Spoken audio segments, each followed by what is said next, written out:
احترام کے ساتھ حضرت مولانا شفیق احمد صاحب قاسمی دامت برکاتہ العالیہ سے درخواست کرتے ہیں حضرت والا تشریف لائیں اور اپنی کلمات غالیہ سے ہم سامعین کو محسوس کروائیں۔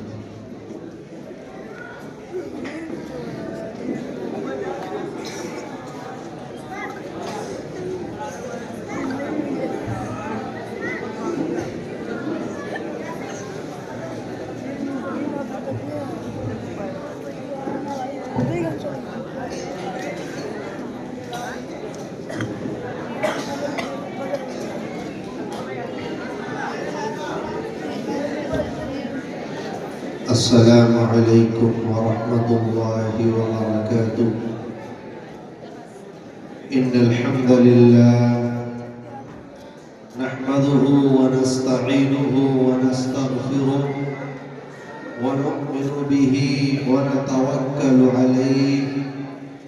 ونعوذ باللہ من شرور انفسنا ومن سیئات اعمالنا، من يهده الله فلا مضل له ومن يضلله فلا هادي له، وأشهد أن لا إله إلا الله وحده لا شريك له، وأشهد أن سيدنا ومولانا محمدا عبده ورسوله صلى الله تعالى عليه وعلى آله وأصحابه وسلم تسليما كثيرا كثيرا، أما بعد فقد قال الله تبارك وتعالى في القرآن المجيد: أعوذ بالله من الشيطان الرجيم، بسم الله الرحمن الرحيم، ولقد آتيناك 7 من المثاني والقرآن العظيم،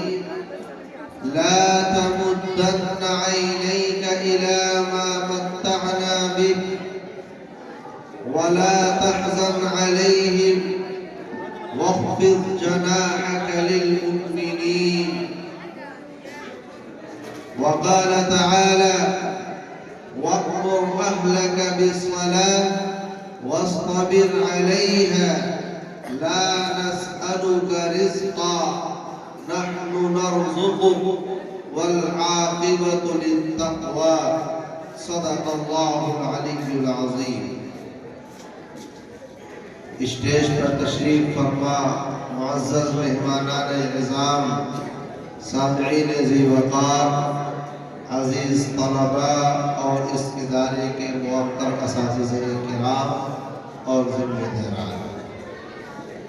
ایمانداری کی بات یہ ہے کہ 5 گھنٹے سے تقریباً سنتے ہوئے آپ بھی تھوڑا تھک گئے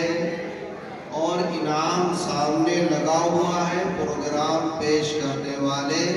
طلباء کا دل بھی اوپر نیچے ہو رہا ہے، انعام اب ملے گا کہ انعام تب، کیونکہ ہم لوگ بھی جب پروگرام پیش کرتے تھے انہیں انجمنوں سے سیکھا ہے۔ سچی بات یہ ہے کہ بڑے علامہ اسٹیج پہ آ کے کیا بیان کر رہے ہیں وہ جانے۔ ہم تو اپنی دنیا میں مگن رہتے تھے کہ پوزیشن کا اعلان کب ہوگا،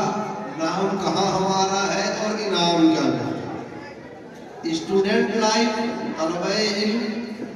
طلب علم کی جو زندگی ہے وہ زندگی ایک الگ دلچسپی اپنے اندر رکھتی ہے جس کا باہر کی دنیا سے کوئی سمپرک نہیں ہوتا،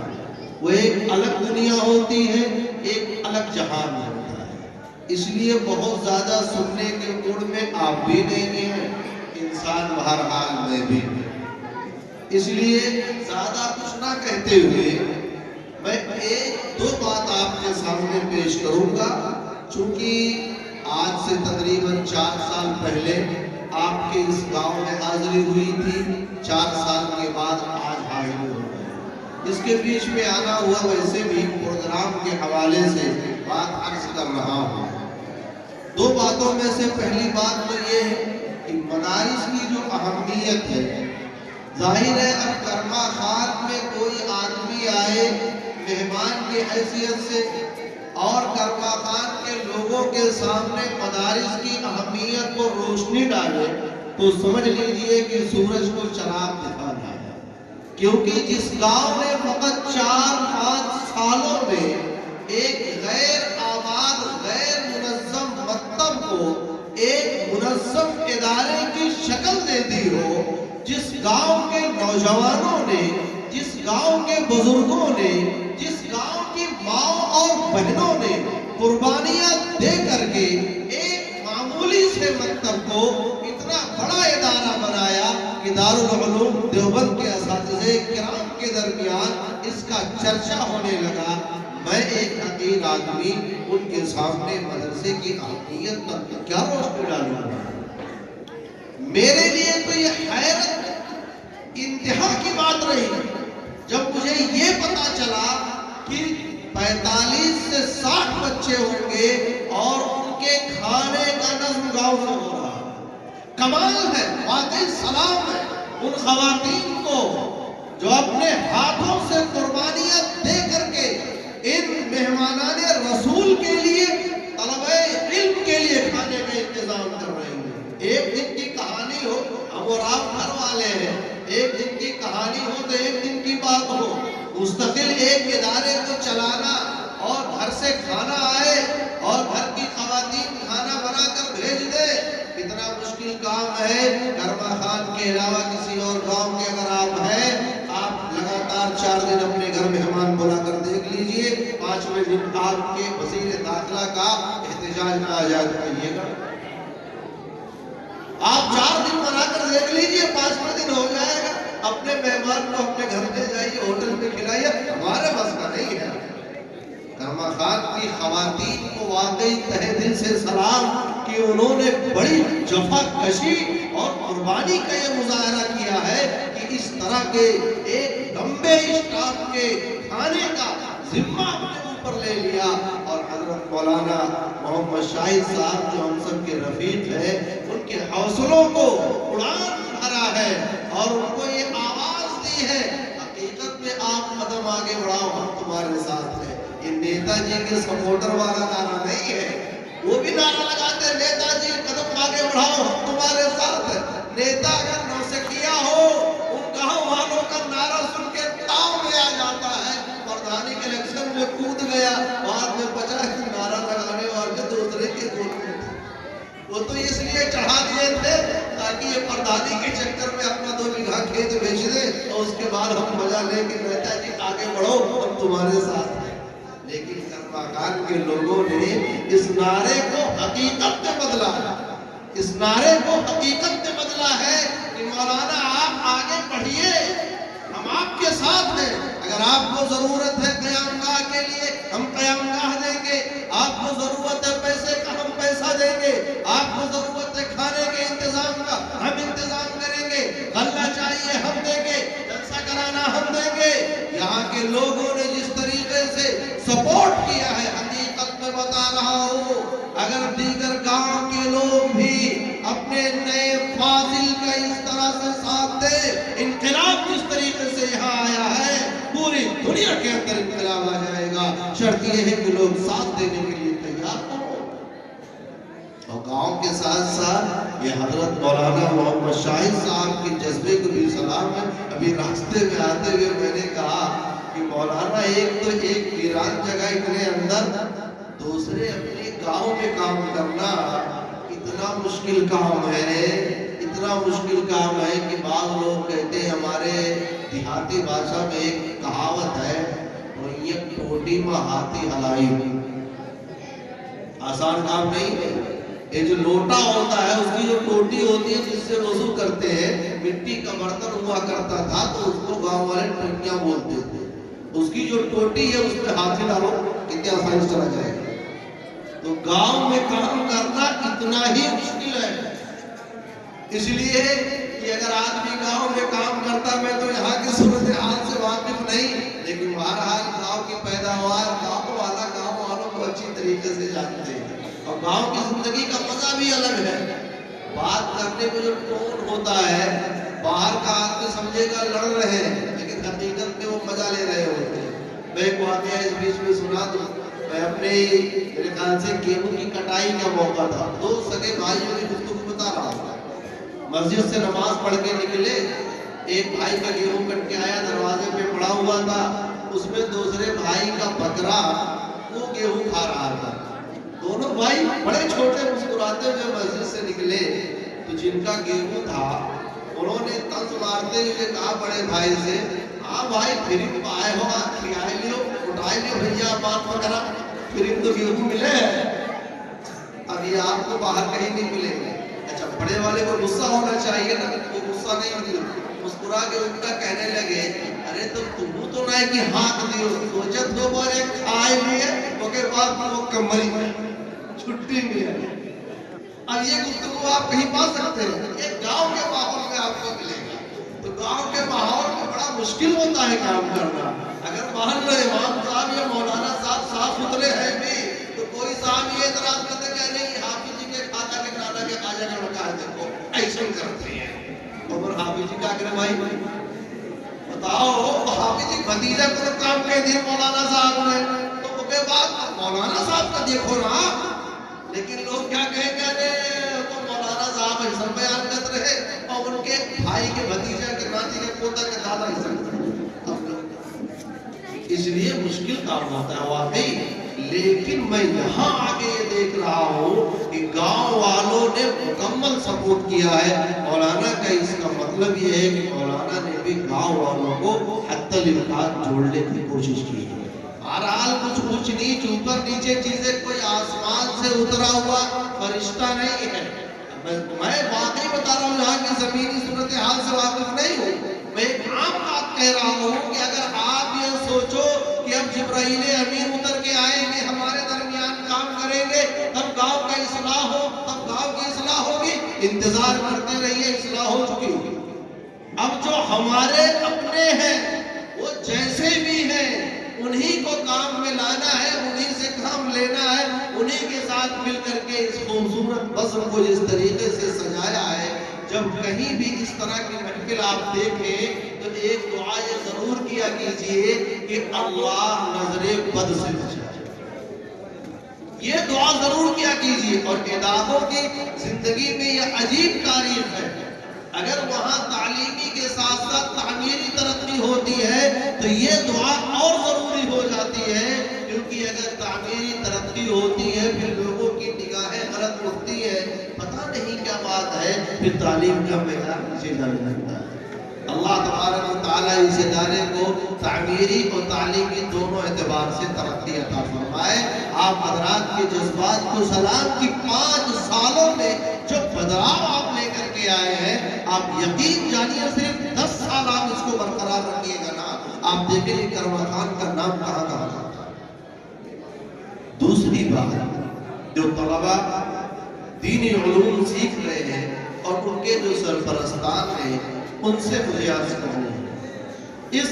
وضاحت کے ساتھ کہ میں وہ آدمی ہوں جو میرے دوست احباب جانتے ہیں، وہ اچھی طرح جانتے ہوں گے، میں اس بات پر زور دیتا ہوں جہاں کئی جلسوں میں حاضری بھی ہوتی ہے اور وہاں مدرسے اور مسجد والے ہوتے ہیں کہ آپ تنخواہوں میں اضافہ کریں، معیاری تنخواہ رکھیں۔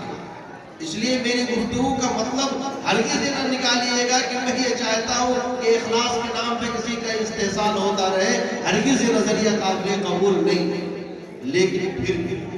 جو لوگ اپنے بچوں کو حافظ قرآن بنانا چاہتے ہیں، عالم دین بنانا چاہتے ہیں، انہیں جو 2 آیتیں میں نے خطبے میں پڑھی ہے یہ دونوں آیتیں سامنے رکھنی چاہیے۔ یقین جانیے الحمدللہ میں 10-11 سال سے جلالین شریف پڑھا رہا ہوں، اس سال بھی وہی پڑھا ہے، لیکن اس سال جب وہ آیت سامنے آئی روکٹے کھڑے ہو گئے، اور جب اس آیت کی تفسیر دیکھا مفسر نے جو تفسیر کی ہے، یقیناً علماء کرام اور حفاظ عظام کے لیے ایک عظیم الشان خوشخبری ہے اللہ کی طرف سے۔ اللہ نے 2 مقام پہ اس بات کو بیان کیا، الگ الگ انداز میں جگہ اللہ نے بیان فرمایا کہ اے میرے حبیب، ہم نے آپ کو بار بار پڑھی جانے والی 7 آیتیں یعنی سورہ فاتحہ عطا فرمائی اور قرآن عظیم عطا فرمایا۔ وَلَقَدْ آتَيْنَاكَ 7 مِنَ الْمَثَانِي وَالْقُرْآنَ الْعَظِيمِ، ہم نے سورہ فاتحہ کی برکت عطا فرمائی، قرآن عظیم الشان عطا فرمایا۔ آپ حیران ہوں گے، اس آیت کے بعد اللہ تبارک و تعالیٰ اپنے حبیب سے خطاب کرتے ہوئے کہتے ہیں لا تمدن عینیک الی ما متعنا به ازواجا منهم، کہ اے میرے محبوب، ہم نے قرآن کی نعمت عطا فرمائی ہے، ہم نے سورہ فاتحہ کی نعمت عطا فرمائی ہے، آپ ہرگز اپنی نگاہوں کو دنیا کی چمک دمک کی طرف، دنیا کی رونق کی طرف، دنیا کے جاہ و جلال کی طرف جس سے ہم نے کفار کے، منکرین کے، اللہ کے باغیوں کو نواز رکھا ہے، اے میرے محبوب پیغمبر، آپ ان کی طرف نگاہ نہ اٹھائیے، آپ ان کو مت دیکھیے، ان کی طرف نگاہ نہ اٹھائیے۔ آگے دوسرے مقام پہ اللہ نے اسی بات کو دوسرے انداز میں بیان فرمایا وَلَا تَمُدَّنَّ عَيْنَيْكَ إِلَى مَا مَتَّعْنَا بِهِ أَزْوَاجًا مِّنْهُمْ زَهْرَةَ الْحَيَاةِ الدُّنْيَا لِنَفْتِنَهُمْ فِيهِ وَرِزْقُ رَبِّكَ خَيْرٌ وَأَبْقَىٰ۔ اللہ نے بیان فرمایا کہ آپ ہرگز ان مال و اسباب کی طرف، اس چمک دمک کی طرف، اس رونق کی طرف نگاہ نہ اٹھا کر دیکھیں جو ہم نے الگ الگ جماعتوں کو، الگ الگ طبقات کو، جو اللہ کے باغی ہیں، اللہ کے منکر ہیں، اللہ کے ناشکرے ہیں، اللہ کے خلاف طاغوت کا عمل کرنے والے ہیں، ہم نے ان کو نوازا ہے۔ اے میرے محبوب، آپ ادھر نگاہ اٹھا کر کے مت دیکھیے، ہم نے ان کو دیا ہے آزمائش میں ڈالنے کے لیے۔ آپ کے پروردگار کا رزق آپ کے لیے بہتر ہے، ورزق ربک خیر وابقیٰ، وہ دائمی ہے، وہ فنا ہونے والا نہیں ہے۔ جو نعمت آپ کو ملی ہے یہ نعمت دائمی ہے، ہمیشہ ہمیشہ رہنے والی ہے۔ آپ اپنے مشن پہ قائم رہیے۔ وَأْمُرْ أَهْلَكَ بِالصَّلَاةِ، اپنے گھر والوں کو نماز کا حکم دیجئے، اپنے ماننے والوں کو نماز کا حکم دیجئے۔ وَاصْطَبِرْ عَلَيْهَا، اڑے رہیے، اٹک رہیے، قائم رہیے اسی مشن پر، قائم رہیے اسی تحریک پر، قائم رہیے اسی محنت پر۔ آگے اللہ نے بیان فرمایا لا نسألک رزقا، اے پیغمبر ہم تم سے رزق کا سوال نہیں کرتے، اللہ روزی کا سوال کسی سے کرے گا۔ آگے مفسر نے جو جملہ نقل کیا ہے اس آیت کے ٹکڑے کی تفسیر میں، مفسر فرماتے ہیں اَيْ لَا نُكَلِّفُكَ لَا نَسْأَلُكَ رِزْقًا اَيْ لَا نُكَلِّفُكَ رِزْقًا لِنَفْسِكَ وَلِغَيْرِكَ۔ اے پیغمبر، آپ اللہ کے مشن کو، خدائی مشن کو، اللہ کے توحید کی دعوت کو، قرآن کی امانت کو لے کے انسانیت کے درمیان میں جائیے۔ ہم آپ کے رزق کی ذمہ داری لے رہے ہیں،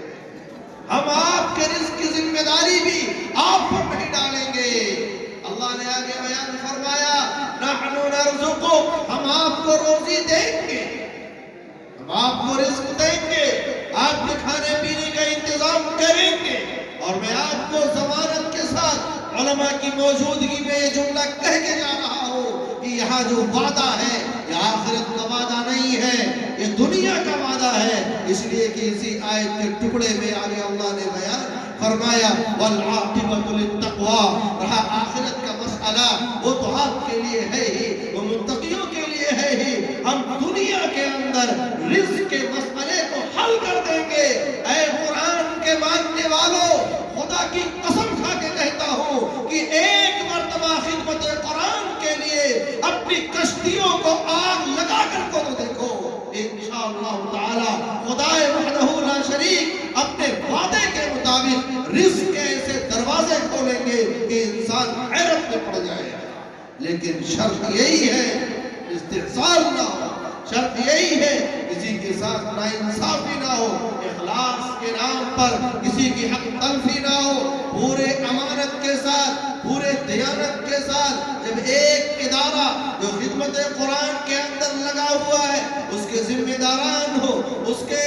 اساتذہ کرام ہو، طلبہ اعزام ہو، معاملین ہو، جب صدق دل سے اس قرآن کریم کی خدمت کے جھنڈے کو بلند کریں گے، اللہ کا یہ وعدہ ہے لا نسألک رزقا نحن نرزقک۔ اللہ ایسے خدام کو بھی نوازتے ہیں اور ان خدمت کرنے والے، ان اہل ثروت کو بھی نوازتے ہیں جو حاملین قرآن کی نسبتوں کا خیال کرتے ہیں۔ اور اگر ان نسبتوں کا خیال نہ کیا گیا، خدمت قرآن اور دین کی خدمت کو ہلکے میں لیا گیا اور ہم نے اس کو معمولی سمجھ کر کے یوں ہی ہواؤں میں اڑا دیا، جیسا کہ کرما خان کی سرزمین سے توقع نہیں ہے، جہاں کے لوگوں نے دل سے سپورٹ کیا ہے، لیکن اگر کوئی کرے، اللہ نے صاف کہا ہے ہم تمہارے محتاج نہیں ہیں، ہمیں تمہاری ضرورت نہیں ہے، اللہ کی ذات بے نیاز ہے۔ اگر اللہ نے خدمت قرآن کے لیے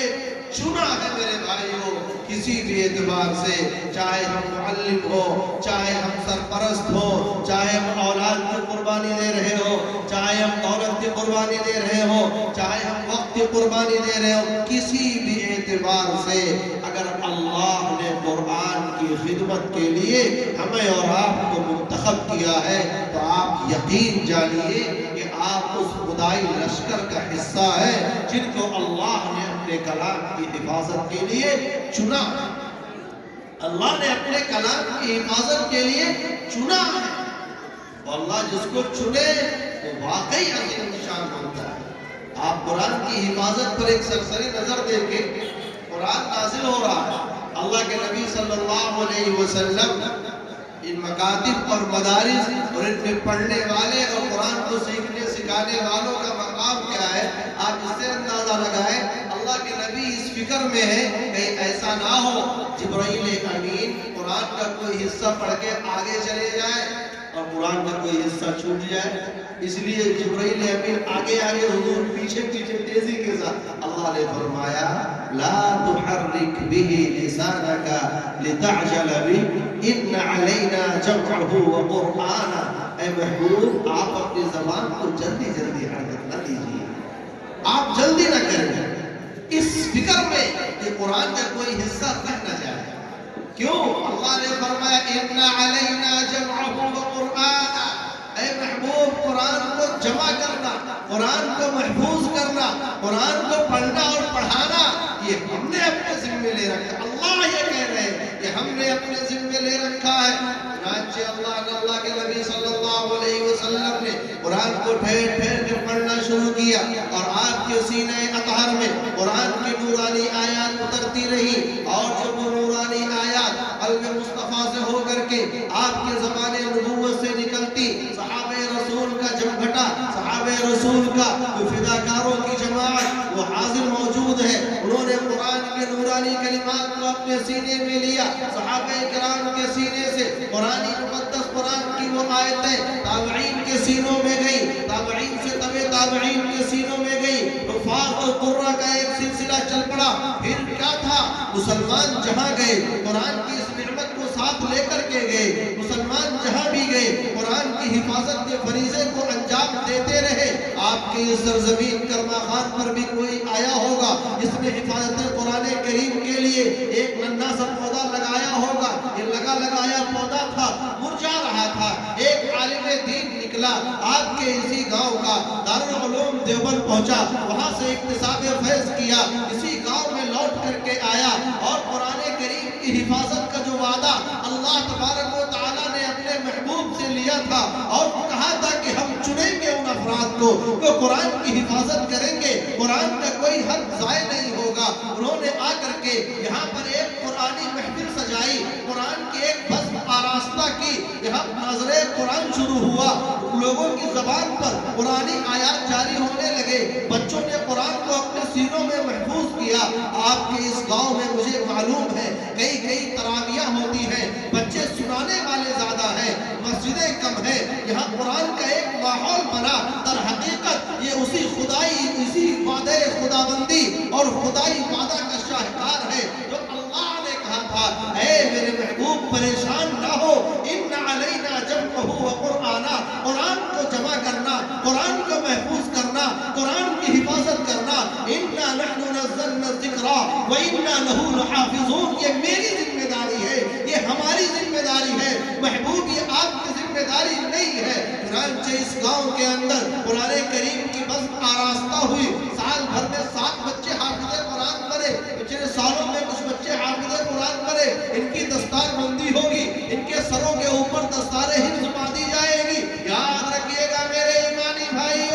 یہ حفاظ کرام جو معصوم شکلیں لیے ہوئے ہیں، یہ چھوٹے چھوٹے بچے جن کے سینوں میں قرآن محفوظ ہے،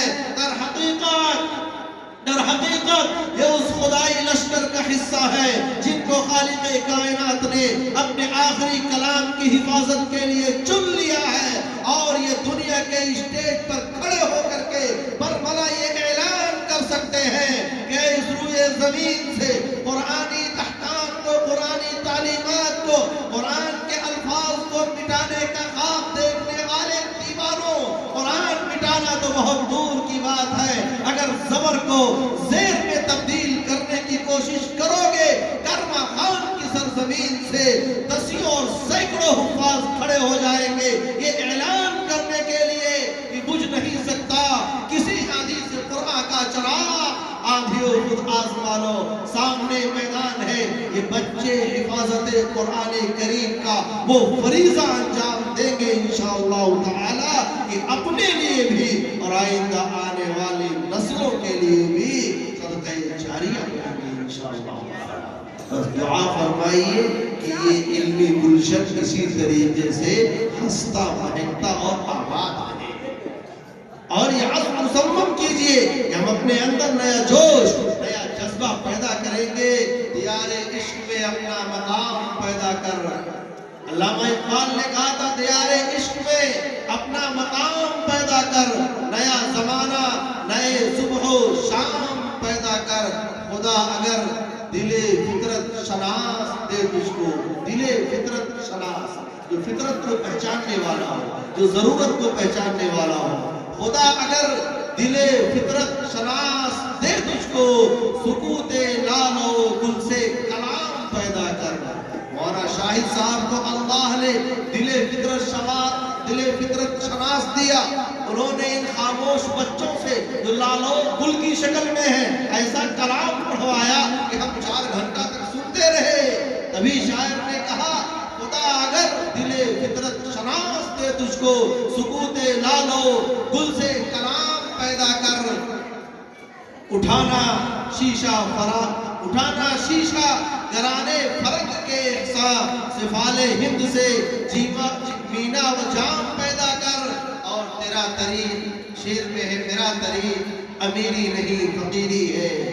میرا طریق امیری نہیں فقیری ہے۔ ابھی مفتی شجاع صاحب نے کہا کہ ہم شادیوں میں فضول خرچیاں کرتے ہیں یہ دکھانے کے لیے کہ ہم تم سے بڑے سیٹھ ہیں۔ اقبال کہتے ہیں مسلمانوں تمہیں یہ سبق دیا گیا ہے، میرا طریق امیری نہیں فقیری ہے، خودی نہ بے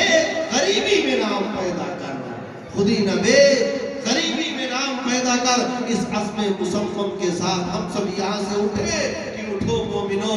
آج سے عہد کر لیں حبیب خدا کی اطاعت کریں گے، عقیدت کے پہلو و پہلو عمل سے حقیقت میں تعمیل سنت کریں گے، وہ تابندہ اسلام جو رہ گیا ہے کتابوں کے اوراق میں دفن ہو کر وفا کوشیوں سے